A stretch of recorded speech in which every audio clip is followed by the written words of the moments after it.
You know what time it is. It's time to get these bad boys on. Right there, got it on jack stands. So now we're gonna get these bad boys on. So first, let's take a look at the old one. So this is the Brembo steel line. It's pretty thin. So, and then there's the bracket for the Brembo adapter. So we're gonna take this side off first because the sun is on the other side. It's pretty hot over there. So yeah, we're just gonna take the caliper off, take the brake line off. We're gonna get some sort of container here on the bottom, so when it leaks fluid, it doesn't leak on the ground. And then we'll take the rotors off. Once we take the rotors off, get the new one on, and start putting the new stuff on. Okay, so first things first, we put the bracket on. So the bracket, you're gonna have to you use the OEM bolts here to attach the bracket. The OEM specifications for the torque is 200 Newton meters or 147 foot lbs torque for the bracket bolts, and then also the same thing for the bolts for the caliper to the bracket. What I noticed when I was trying to put the bolts all the way in, it wasn't trying to go back, so I had to go back and forth and just kind of tighten it really tight into there. There's pretty much, this bracket is new, so it didn't really want to let the bolt go through all the way, so I had to kind of go back and forth a couple times, but it got in and it's tight now. So I'm gonna double check the torque, 147 foot lbs, foot-pounds, and yeah, and then we're gonna move on to the caliper, putting the caliper on the bracket itself. Worth at Shower Racing, he told me that we had to put two spacers right here, right in between the caliper and the bracket. I mean, yeah, the caliper and the bracket for this car application. Okay, so I ran into an issue. Well, it's not with the new brake set, but this screw here will not come out. It's kind of seized in there. So I sent one of my brothers out, or two of my brothers. They went to get the reversible screwdriver, the impact one, the one that you put the star bit in here and you just hit it with a hammer, and upon impact, when you hit it, it unscrews stuff. So like, it's really good for this kind of stuff. So Harbor Freight is about $7 I think for the whole set, for the reversible screwdriver, impact screwdriver. So yeah, I sent them out. It's really cheap. I think I had one, I just don't know where it went. I kind of needed ASAP because I kind of got this, well, I covered it with some tape, but still, you know, brake fluid does not like to be outside. It sucks moisture into itself, the brake system, when you have brake fluid. So yeah, I'm kind of needed as soon as possible, because the longer I let the brake system, you know, exposed, the more moisture will suck into it, and then you'll have corrosion and all that issue. So yeah, once we get that, we'll get the rotor off, put the new rotor on. I already got the steel brake line here, already attached, the new one, and I already got the bracket. I already torqued it to the knuckle itself. So now we're just waiting for the screw, the screwdriver. We'll take the rotor off, put the new one on, and then put the caliper on, and then the other one, and then we'll bleed the system. Okay, so now in the open, I had to spray some anti-seize and smack the rotor with the hammer to vibrate to get this off. This was kind of quite a bit on there. So now let's compare the two rotors. So if you guys can see, the Brembo rotor is a bit bigger. It's about quarter of an inch all around, so it's like quarter of an inch everywhere bigger. But as you guys can see, the braking surface, well, it's about the same. Maybe this one is a little bit bigger. So the pad itself, I'm pretty sure it's gonna be a little bit thicker. So I mean, yeah, the rotor is a bit different, but that's just to fit bigger. I mean, meaning size-wise, the diameter of it is just bigger. But the braking surface is the most important one, how much the pad grabs on the rotor. This one seems a little bit bigger, probably quarter of an inch bigger. But yeah, they're just, you know, the diameter of the rotor is adjusted to the brake setup to make sure that it fits the calipers. So yeah. So in your guys' applications, you're probably going to get about 8. If you guys do decide to buy one of these, there's going to be these guys. There's going to be 8 of them, 4 of them for each side. So these two, you get 2 of them. Oh man, everything's falling. You get 2 of these, you put it on top of here, and then you put the caliper on top of that, and then put a bolt through it. So this is the spacer that we're going to use for our application. So just like that, put a bolt through it. 2 washers, the yellow one, the bigger ones, and then now we're just gonna put it on top of the bracket. Okay, so I decided to see what it would look like without the spacers, and it looks like it has enough space. Look at that. It has about, I don't know if the camera will show, about 1/4 of an inch of space still without the spacer. The only thing I see is that the bolt is about 1/8 of an inch too long, and it will hit the knuckle. So what I think, instead of using the spacers, I will just grind off the bolt about 1/8 of an inch and it'll be fine. Okay, so I decided to see what the caliper will look like without the bolt, without the spacers here, and it looks like it still has like 1/4 of an inch of space in between the rotor and that. So I think mainly what the spacers were for is for the bolt, because the bolt is hitting the knuckle here. If you try to tighten it, it's probably like 1/8 of an inch too long.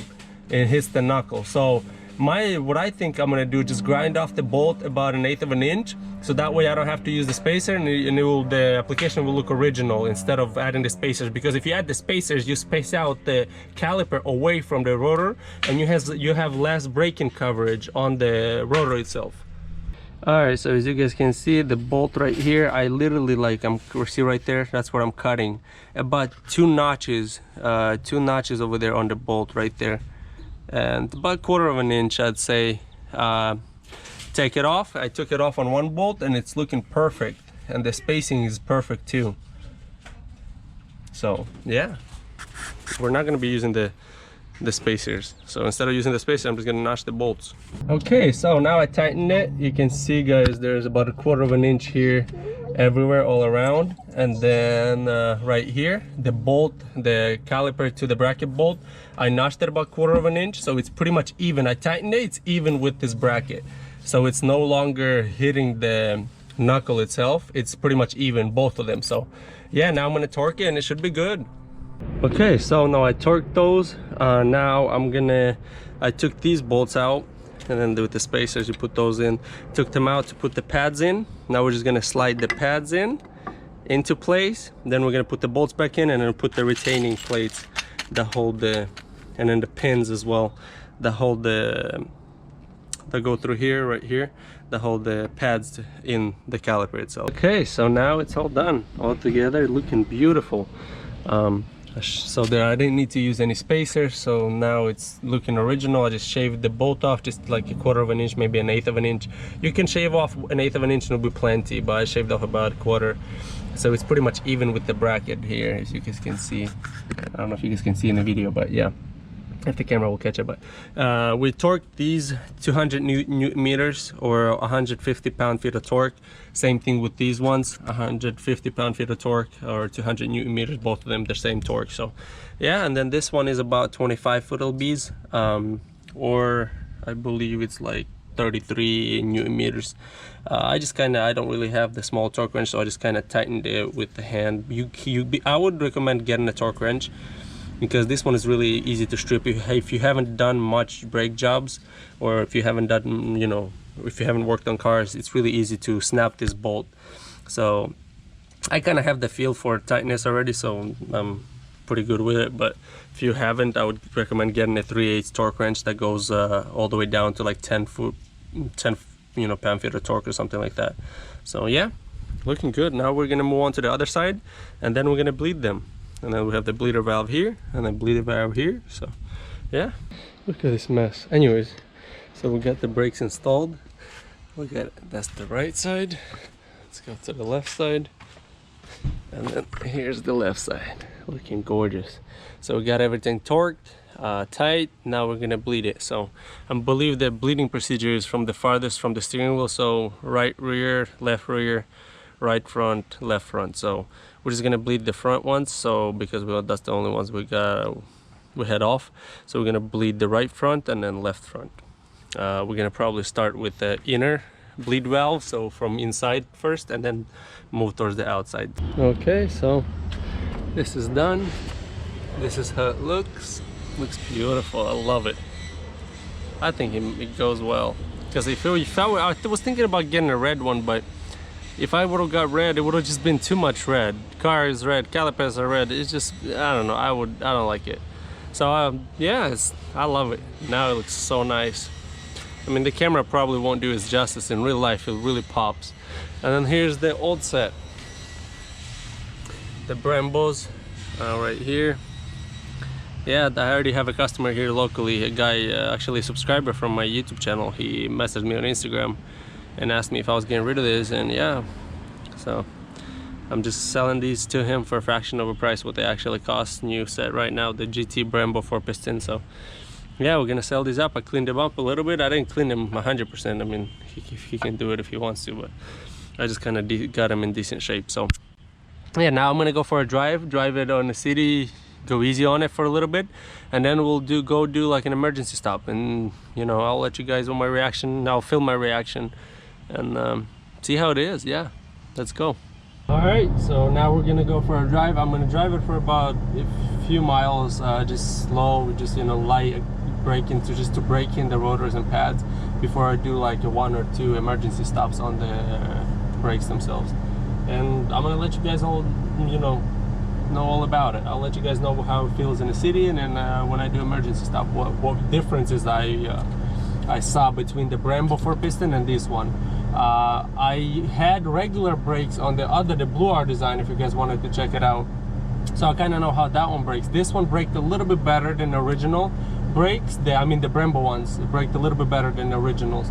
And now I'm going to check out how these brake. The Gecko ones that we got definitely brake better. So I'm going to check these out now. So there is nobody behind me. I'm going to do like 50 miles, 50 to 0. Right now, 50 right about now. Wow. Okay, let's do that again. Whoa. Took a little breath out of me. Okay, let's do it one more time.